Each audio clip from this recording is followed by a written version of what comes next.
오늘은 하나님 말씀은 열왕기 하입니다. 18장 1절로 16절까지입니다. 18장 열왕기 하 18장 1절로 16절 말씀을 함께 읽겠습니다. 이스라엘의 왕 엘리야의 아들 호세아 제3년에 유다 왕 아하스의 아들 히스기야가 왕이 되니 그가 왕이 될 때 나이가 25세라. 예루살렘에서 29년간 다스리니라. 그의 어머니 이름은 아비요 스가랴의 딸이더라. 히스기야가 그의 조상 다윗의 모든 행위와 같이 여호와께서 보시기에 정직하게 행하여 그가 여러 산당들을 제거하며 주상을 깨뜨리며 아세라 목상을 찍으며 모세가 만들었던 놋뱀을 이스라엘 자손이 이때까지 향하여 분향함으로 그것을 부수고 느후수단이라 일컬었더라.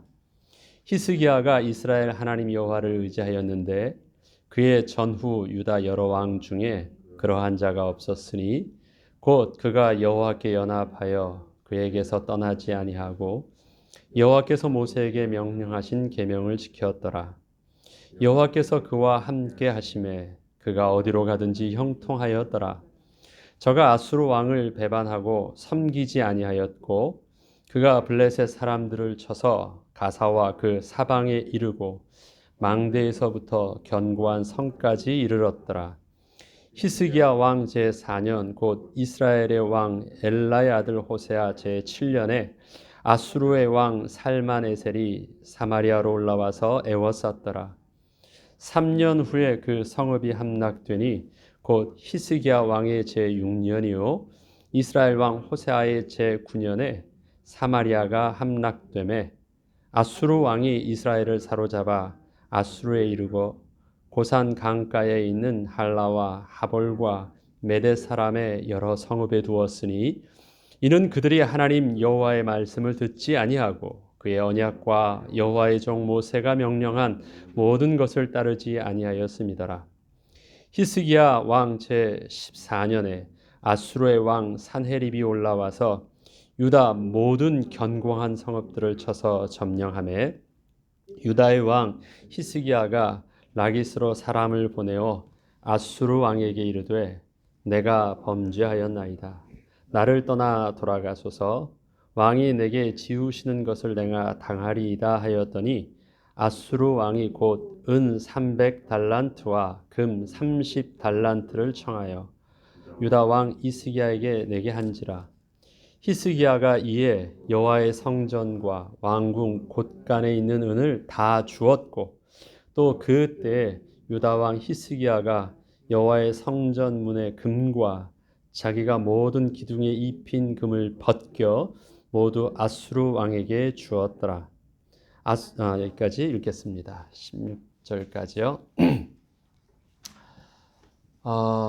우리는 지금 2021년도를 마무리하고 있습니다. 2021년도를 마무리하면서 저는 오늘 그 다음에 내일 새벽 그 다음에 저녁까지 3시간을 히스기야 왕의 열왕기와 이사야서에 나와 있는 히스기야 왕의 이야기를 통해서 우리에게 또 한 해를 또 마감하게 하고 또 하나님께서 새롭게 주실 새해를 준비할 수 있는 그 말씀의 인도를 받고자 합니다.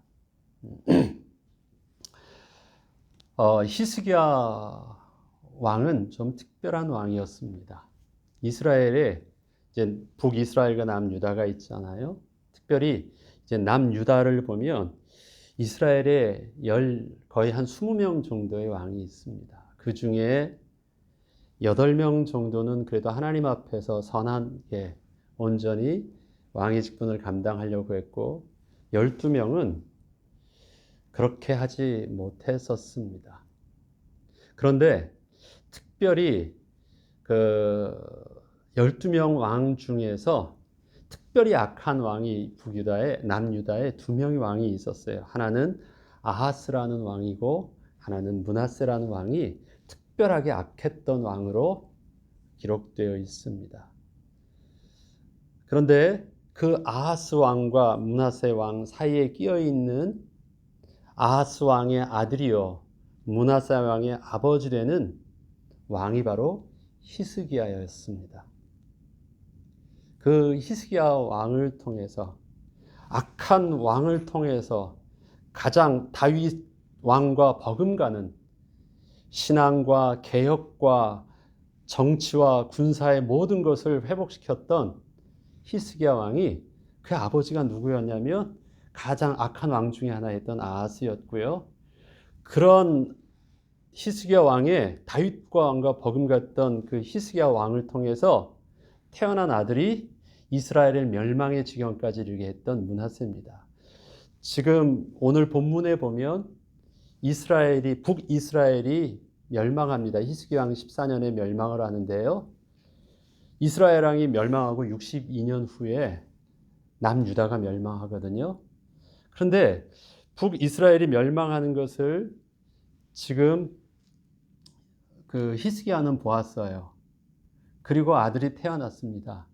아들이 몇 년간 왕위를 계승하냐면, 아들이 12살부터, 므낫세 왕이 12세부터 55년간 통치합니다. 그럼 뭐예요?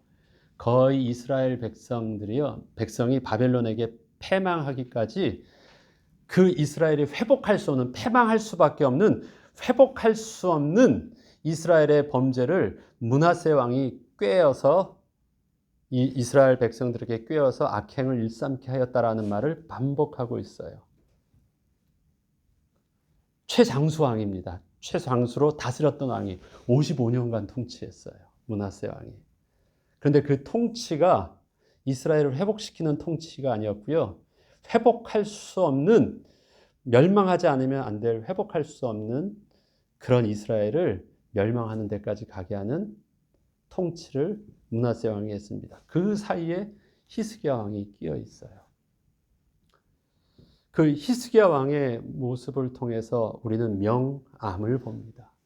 그리고 히스기야 왕의 이야기의 사건은 어디를 두냐면, 전 히스기야 왕의 통치 재임 기간을 29년이라고 보는데, 29년 중에서 재임 기간을 14년 후에 일어나는 아수르 왕의 침공, 그 다음에 그의 죽음의 위기, 그 다음에 하나님께서 생명을 연장시켜주고 왕위를 연장시켜주셔서 그 이후에 15년.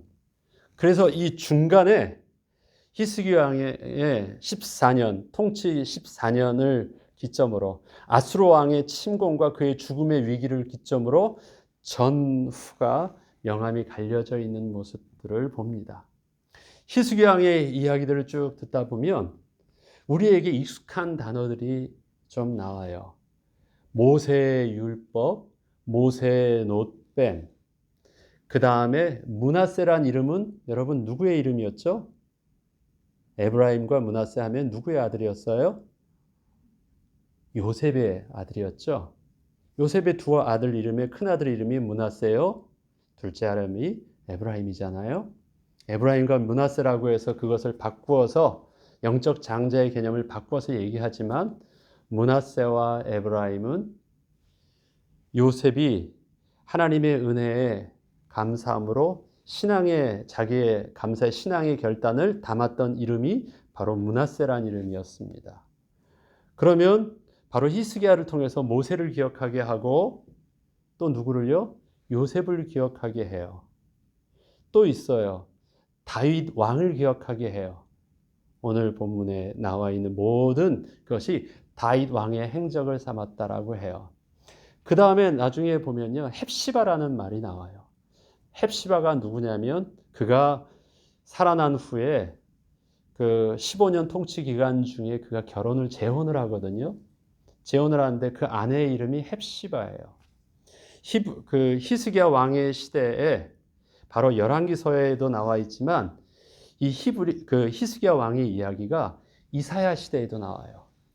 이사야는 히스기야 왕이 이 위기가 있던 이 시대, 바로 히스기야 왕의 뒤에서 히스기야 왕에게 영적인 조언과 기도와 하나님의 예언을, 바벨론을 통해서 멸망할 예언까지도 했었던 왕의 이름이, 그 선지자 이름이 이사야입니다.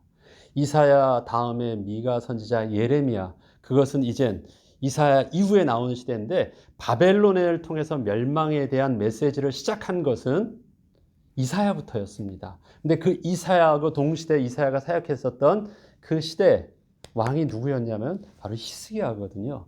그래서 이사야서에 보면 이 히스기야의 이야기가 동일하게 이렇게 같이 쭉 나옵니다. 나올 때 하나님께서 이사야를 통해서 히스기야에게 주셨던 메시지 중에서 헵시바라는 말이 나오거든요. 그것은 뭐냐면 하나님이 멸망 후에 다시 회복할 이스라엘의 이름을 헵시바라고 하라는 그 말이 나와요. 그런데 그 헵시바라는 이름에 하나님의 그 소망의 그 메시지의 이름이요.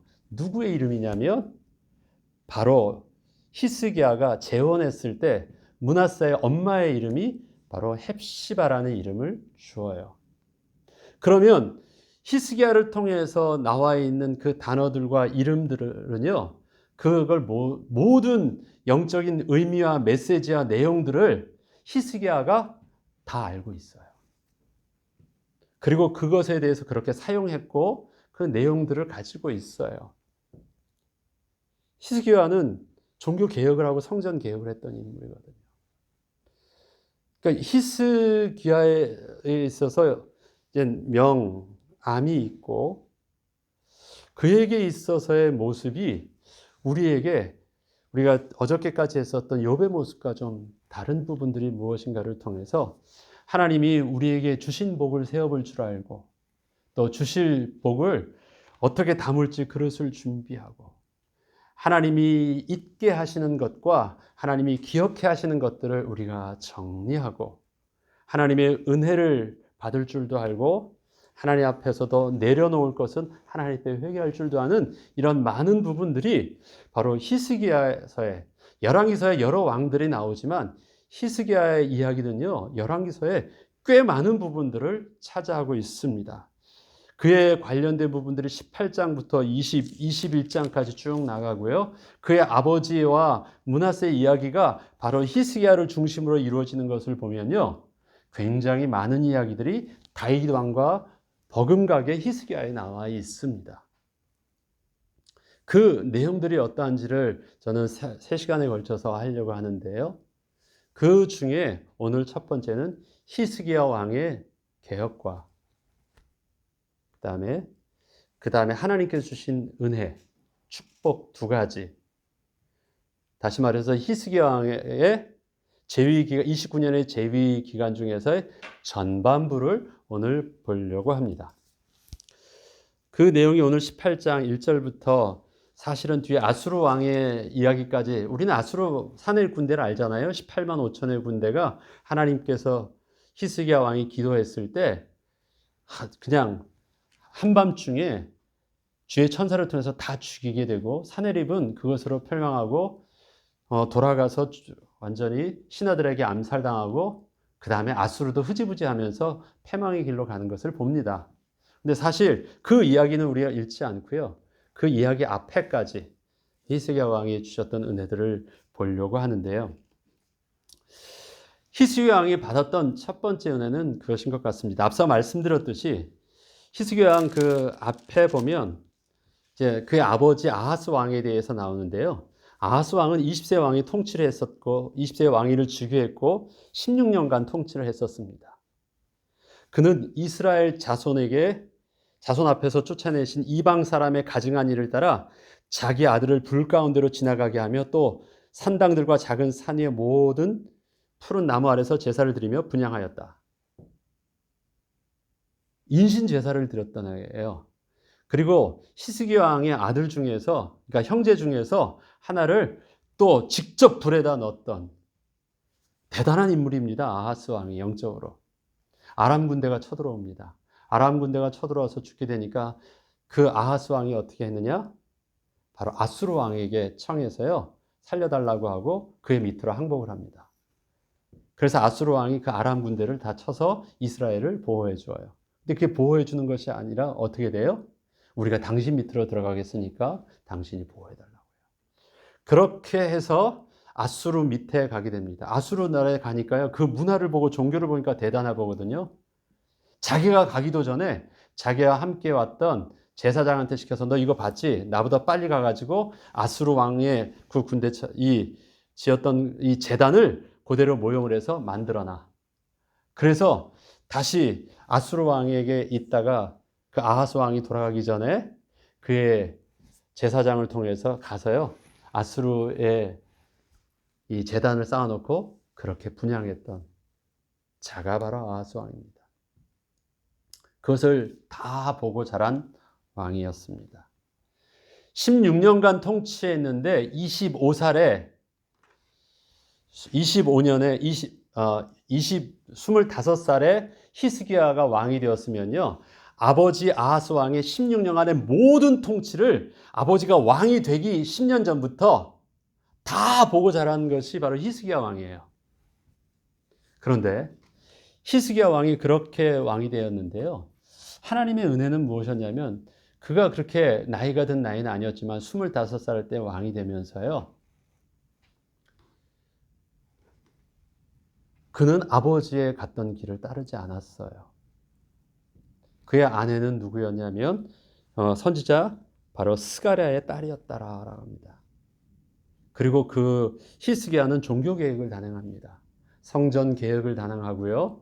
하나님 앞에서 올바로 말씀 가운데 서려고 합니다. 그래서 성전에 있었던 모든 우상 제단을 모든 걸 다 파하고 율법에 반한 모든 종교적인 우상 숭배의 내용들을 다 없애고 그 다음에 온전한 제사장들이 반차를 쫓아서 제사를 드릴 수 있도록 하고 모든 개혁을 하기 시작합니다.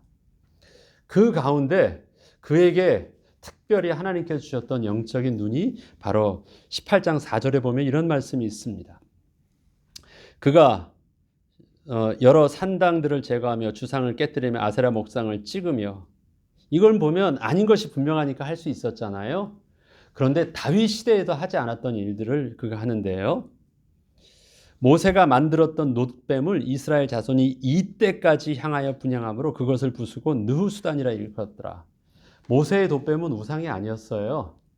율법을 만들었던 이스라엘의 위대한 지도자 모세가 세운 것이었고요. 그것에서는 하나님이 이스라엘 백성들을 어떻게 구원해 주셨든지 그 하나님의 증거의 기적이 있었고요. 그것을 통해서 이스라엘이 갱신하고 회복할 수 있었던 은혜와 생명의 구원함을 얻는 불뱀으로부터 구원하는 은혜가 있었던 거예요. 이스라엘에게 있어서는 굉장히 중요한 하나님이 함께 하셨던 그 증거 자료이잖아요. 굉장히 중요한 상징적인 물품이었습니다. 그걸 감히 없앨 수 있는 것이 아니었어요. 그래서 귀하게 나눴었는데 오래 지나다 보니까 그것이 어떻게 변질되어져 있냐면 마치 우상 숭배하듯이요. 그것을 향하여 빌고 절하고 몸이 아프면 좀 어려우면 그때도 그것을 바라보면 살았다라는 그 이야기들을 그들이 붙잡고 그 일들을 계속해서 반복하고 있는데 그것이 무엇같이 변질되어져 있냐면 이스라엘 백성들이 마치 다른 이방의 우상을 신을 섬기는 것처럼 우상신을 섬겨도 괜찮은 것처럼 그 영적인 그들의 상태를 희미하게 하는 가장 베이스에 오해케 하는 신앙에 오해케 하는 내용이 바로 놋뱀이 되어 있다는 것을 그가 봅니다. 우리가 놋뱀에게도 절을 하는데 그것보다 다른 데서는 다른 것 절하니까 돈도 주고 병도 고쳐주고 그 다음에 승리도 하게 하더라. 그런 것 갖다가 우리가 절하는 것을 우리도 여기서 놋뱀을 향하여 절하는 것과 뭐가 달라? 그러니까 그거 괜찮은 것이야 말할 수 있게 했던 영적으로 혼미케 했던 것이 바로 놋뱀이었어요. 히스기야가 이걸 봤대요. 이것이 지난날에 모세에게 주셨던 하나님의 은혜와 영광의 영적인 비밀들이 더 이상 놋뱀에 있지 않구나. 놋뱀 자체는 율법도 복음도 아니었습니다. 그때 하나님께서 상징적으로 쓰셨던 하나님의 도구에 지나지 않았는데 그것이 바로 마치 하나님과 같은 위치에 있게 된 것을 보게 됩니다. 그리고 그것을 부수면서 한 말이 느후수단이라 말했어요. 느후수단이라는 말을요, 여러분의 주석에 보면 뭐라고 써 있어요? 놋조각이다. 놋조각에 불과하다라는 말이에요.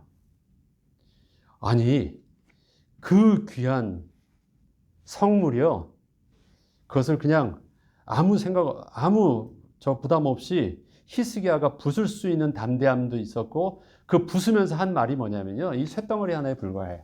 아무것도 아니야. 그게 느후수단이라 일컬었어요. 백성들한테 명확하게 말했습니다. 이거 하나님 섬기는 것 아니야. 노조각이 불과해. 아니 이방에서 섬긴 조각이라면 그렇게 말할 수 있어요. 예. 다 우상들은 그렇잖아요. 우상을 만들었을 때 그게 노시든 금이든 은으로 만든 것 쇠붙이에 불과하다고 말할 수 있는데 살아계신 하나님의 역사적인 증거가 명백하게 있었던 그것도 이스라엘의 가장 위대했던 지도자 중에 하나였던 모세가 하나님의 명을 받고 만들었고 증거가 있었던 노뱀을 가지고 뭐라고요? 노조각에 불과해. 그건 히스기야 왕이 하나님께 주셨던 영적인 정확한 눈이었습니다. 그리고 부숴버려요. 종교교육 대단하지 않습니까? 히스기야 왕의 영적인 담대함과 결단력과 그 신앙의 의지가 대단하지 않았습니까?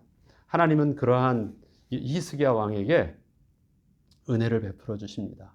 그래서 히스기야 왕이 행하는 모든 일들을 하나님께서 형통케 하셨더라라고 합니다. 북이스라엘과 남유다를 비교해 보면 이스라엘은 참 작은 나라잖아요. 두 나라 위에는 뭐예요? 10나라. 북이스라엘이 다 약해진데 그 많은 크기와 백성들을 가지고 있던 북이스라엘은 약해졌지만 별로 크기나 숫자도 별로 안 되는 남유다를 통해서요. 하나님은 굉장히 강성한 힘을 그에게 주십니다. 어디를 가든지 형통하게 하십니다. 그리고 아버지 때 그 아수르에게 조공을 들이면서 그 밑에서 속국으로 왕으로 있었던 모습을 히스기야 왕이 더 이상 아수르 왕을 섬기지 않겠노라고 배반을 합니다. 하나님 앞에서 그거는 대단한 결단이었습니다. 노뱀을 무너뜨리는 것도 대단한 신앙적인 결단이었고 이스라엘 정치적으로나 모든 이스라엘 백성들에게 어떠한 일이 일어날 수 있을까요? 그 노뱀 잘못 건드렸다가 이스라엘 백성들이 볼 때요. 그거 큰일 나는 일일 수도 있잖아요. 통치 속에서 당신이 감히 노뱀을 건드려? 그럴 수 있는데 아니야. 이거 하나님 앞에서 그런 것 아니야 라고 명확하게 할 수 있었던 것은 대단한 그 신앙의 결단이었고 정치적인 결단이었습니다. 그리고 또 아수르를 향해서 당시 가장 강대국이었던 아수르를 향해서 더 이상 섬기지 않겠다라고 명하고 바치던 조공과 그 아수르의 모든 신들을 다 부서뜨린 것 이건 굉장히 목숨을 건 왕의 두 가지 행동이었습니다. 군사와 정치와 군사와 신앙적 결단 안팎으로는 백성들을 향하여 밖으로는 강대국을 향하여 그가 목숨을 걸고 했었던 결단이었습니다. 히스기야 왕이 그런 사람이에요.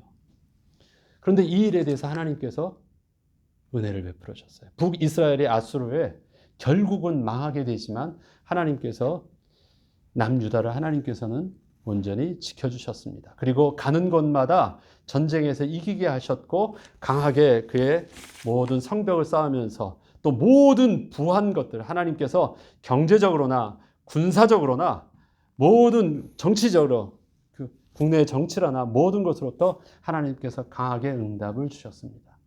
히스기야 왕에게 주셨던 은혜예요. 그렇게 히스기야 왕이 통치를 몇 년을 했습니까? 14년간 한 거예요. 그런데 갑자기 히스기야 왕에게 위기가 찾아온 것입니다. 북이스라엘을 아수르 왕이 완전히 망하게 한 후에 6년이 지난 후 북이스라엘을 망하게 하고 6년이 지난 후 히스기야 왕이 이제 재위기간 14년 차 될 때 맘먹고 남유다를 멸망시키려고 왔습니다. 왜? 남유다는 가진 것도 많았고 그 다음에 그 가장 강한 눈에 가시 같은 남유다가 망해야지 어떻게 할 수 있냐면 아수르가 남쪽으로 진격할 수 있기 때문에 반드시 처리해야 되는 나라가 바로 유다였습니다. 이스라엘은 쉬웠지만 유다는 그렇게 만만치 않다는 것을 알았기 때문에 아주 총공세를 합니다. 그냥 와서 대충 하는 것이 아니라 일단 모든 그 유다의 앞에 있었던 모든 성벽들을 다 가면서 완전히 멸하고 나서 그 다음에 18만 5천의 대군을 끌고 온 것입니다.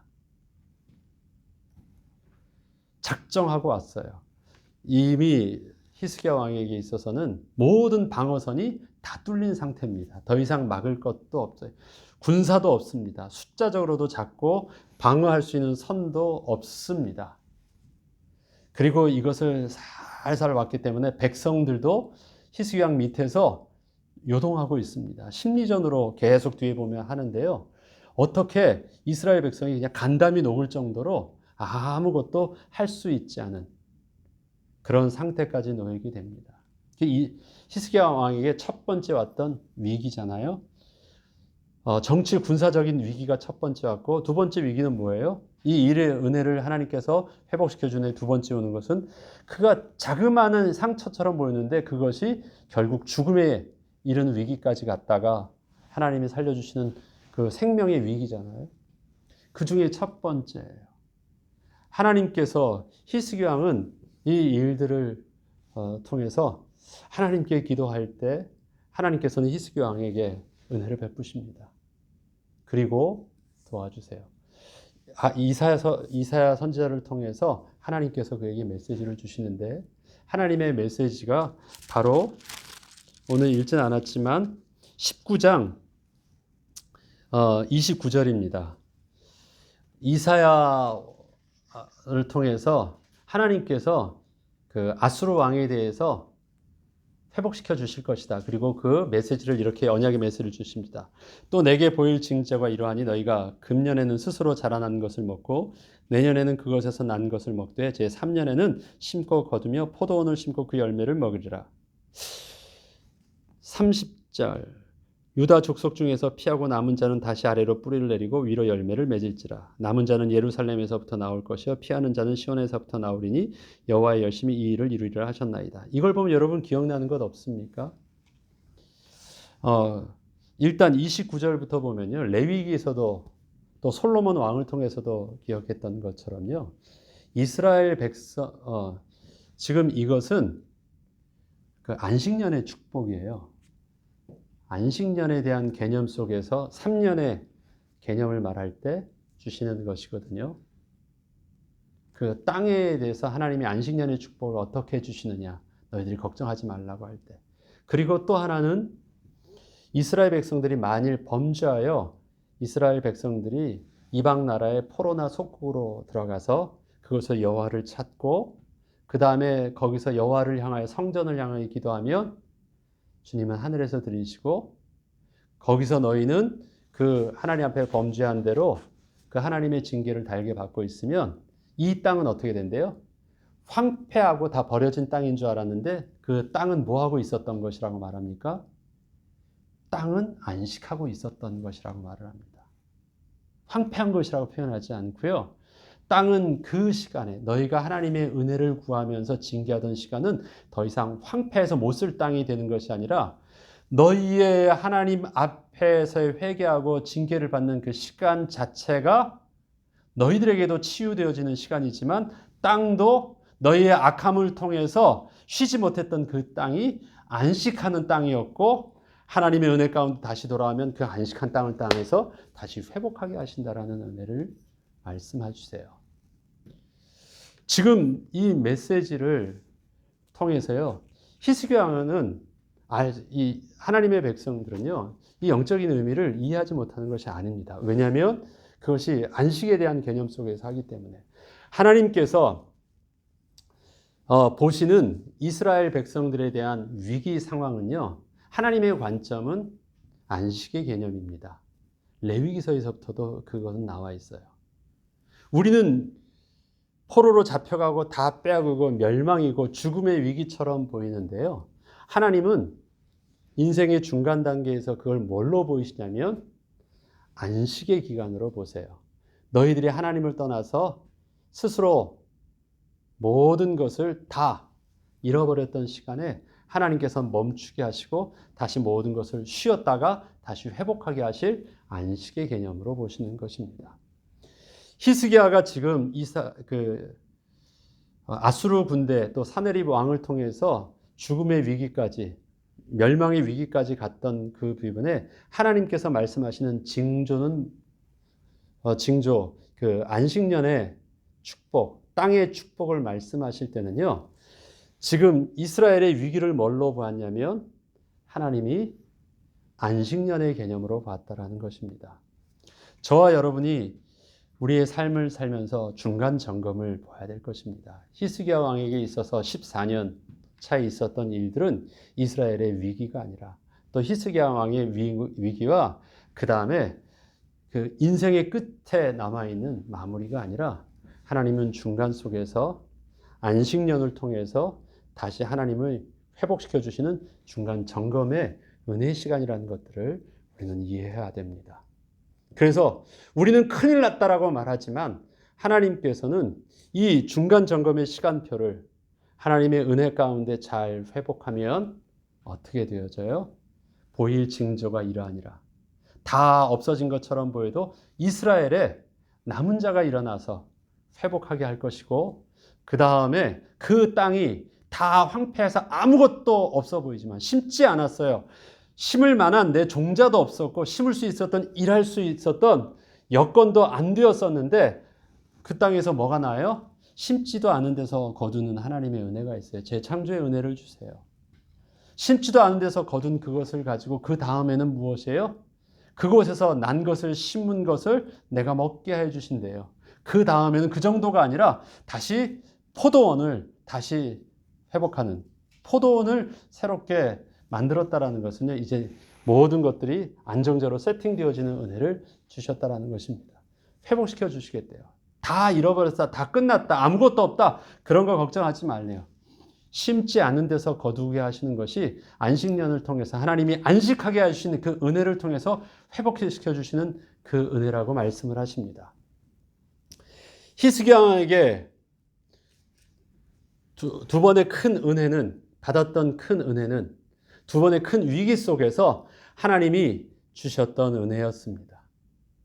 그런데 히스기야 왕은 그 은혜를 따라서 하나님의 큰 구원을 받기도 했고 생명을 연장시켜 주시는 큰 은혜를 히스기야 왕이 그 은혜를 받을 때 그가 했던 행동은 무엇이었냐면 모든 것 다 하던 일 다 내려놓고 하나님 앞에서 아수르 왕의 편지를 가지고 하나님 앞에 하나님만 바라보게 성전을 향하여 서고 전심으로 기도할 때 주셨던 응답이었고 모든 것 다 내어놓고 자기의 죽음의 문제를 놓고 하나님 앞에 나아가서 기도할 때 주셨던 기도의 응답이었거든요. 둘 다 기도의 하나님의 응답이었습니다. 하나님의 은혜였습니다. 그것을 통해서 전무후무한 기도의 응답들을 그가 받게 된 것이죠. 그 기도 응답이 예사롭습니까?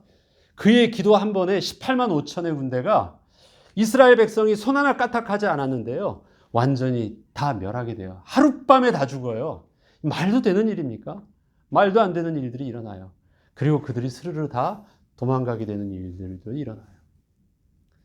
아무것도 할 수 없었던 죽음에서 일어나는 것도 말도 안 되는 일들이죠. 하나님께 받았습니다. 그 응답을 받게 되는 14년을 통해서 근데 히스기야는 이 응답을 통해서 그가 하나님께서 그에게 주시는 정확한 잊을 것과 그 다음에 기억할 것과 하나님 앞에서 정리해야 될 부분들을 온전히 정리하지 못했던 실수가 있습니다. 히스기야 왕은 그의 전반부의 모든 사역들은 굉장히 위대했고 대단했습니다. 종교개혁과 신앙개혁과 성전의 개혁뿐만 아니라 그 다음에 정치와 그 다음에 모든 군사 모든 부분들을 안팎으로 두려움 없이 온전히 다 생명을 걸고 할 수 있었던 열심이 있었습니다. 그러나 이 사건을 통해서 하나 놓쳤던 것, 중간 점검에서 그 사건은요, 그 사건을 통해서 내가 보지 못했던, 내가 의도적으로 하지 않았어도 나도 의식할 수 없었던 내 속에 숨겨져 있는 죄와 내 속에 숨겨져 있던 하나님 앞에서 연약함들을 내려놓을 수 있도록 하나님께서 드러내는 시간표를 주신 것이었거든요. 우리 어저께까지 욥을 보았는데 욥에게 있어서도 자기는 아무 문제가 없다고 말했었지만 하나님의 거룩하심 앞에서 정면적으로 그가 서게 되었을 때 나도 하나님 앞에서 문제가 있음을 정직하게 고백하는 은혜를 회복하게 되고 진정한 회개를 하게 됩니다. 그것은 욥이 몰랐던 그 욥 안에 가지고 있었던 하나님 앞에서의 온전할 수 없었던 부정함을 본 거예요. 그가 감추려고 했던 것도 아니고요. 그가 모른 척 했던 것도 아니에요. 몰랐던 거예요. 다른 사람과 비교할 때 자기는 아무 문제 없는 줄만 알았는데 다른 사람과 비교할 때는 늘 성실했고 늘 비교가 될 만한 하나님 앞에서 올바름이 있었기 때문에 나는 하나님 앞에서 문제가 없는 줄 알았는데 거룩하신 하나님 앞에 설 때는 그렇게 해서 비교해도 될 만치 못한 자신의 연약함을 보게 하셨던 것.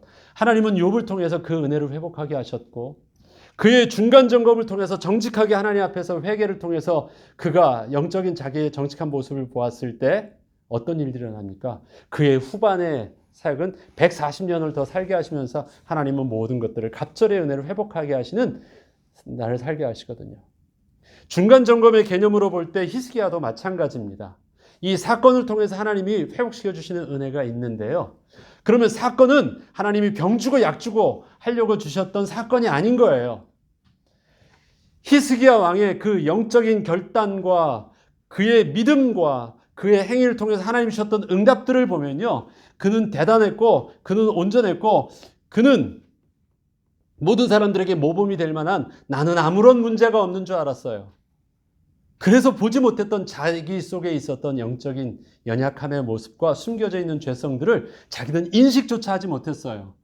그런데 그 모습을 아수르를 통해서 군대가 딱 들어오고 나니까 자기도 몰랐던 그 속에 있었던 영적인 쓴뿌리대로 하는 행동을 바라보게 됩니다. 그게 뭐예요? 하나님의 아수르 군대를 통해서 결국은 회복시켜 주시는 은혜를 있지만 그가 이제 내일 더 구체적으로 해야 되지만 그가 행했던 두 번째 실수 중에 아수르 군대가 왔을 때 행했던 실수예요. 그럼에도 불구하고 하나님이 회복시켜 주셨지만 그 실수가 뭐예요? 그게 바로 히스기야 왕이 자기도 알지 못했던 영적인 쓴뿌리였거든요. 그런데 그것에 대해서 자기가 보게 되었음에도 불구하고 그것을 갱신하지 못합니다. 그리고 그것을 정리하지 못했기 때문에 두 번째 은혜를 주셨던 생명의 은혜를 주셨음에도 불구하고 바벨론 신하가 왔을 때 그가 자랑하는 일들을 통해서 또 있는 일들을 통해서 그에게 있어서는 비포 애프터가 명암이 확 갈려지는 결정적인 계기가 됩니다. 오늘은 여기까지 하겠습니다. 하나님이 히스기야 왕에게 주셨던 은혜가 있습니다. 기도응답도 있고 그애가 하나님 앞에 받았던 결단과 은혜도 있습니다. 성경은 히스기야 왕의 위대한 것들을 명확하게 거짓 없이 증거하고 인정해 줍니다. 그러나 히스기야 왕을 통해서 또 하나님 앞에서 그의 말년의 부끄러움들을 통해서 우리에게 경계하시는 하나님의 말씀을 봅니다. 우리가 이번 한 해를 돌이키면서 받은 복을 셀 줄 알고 그 안에서 우리가 놓쳤던 부분들 스스로 자고하지만 말고 그 가운데 우리 하나님이 또 보게 하시는 그 은혜를 신앙의 새로운 결단을 통해서 우리의 온전한 시간표 속에서 다시 회복하고 우리의 혹시 위기처럼 보이는 이 시간을 위기로 보지 말고 하나님의 안식의 은혜 속에서 다시금 우리가 내려놓고 되돌아보면서 새로운 시작과 새로운 하나님의 응답을 위해서 우리가 어떠한 인도를 받아야 되는지를 잘 인도받는 저 여러분들 주 이름으로 축원합니다. 주의 도문으로 마치겠습니다.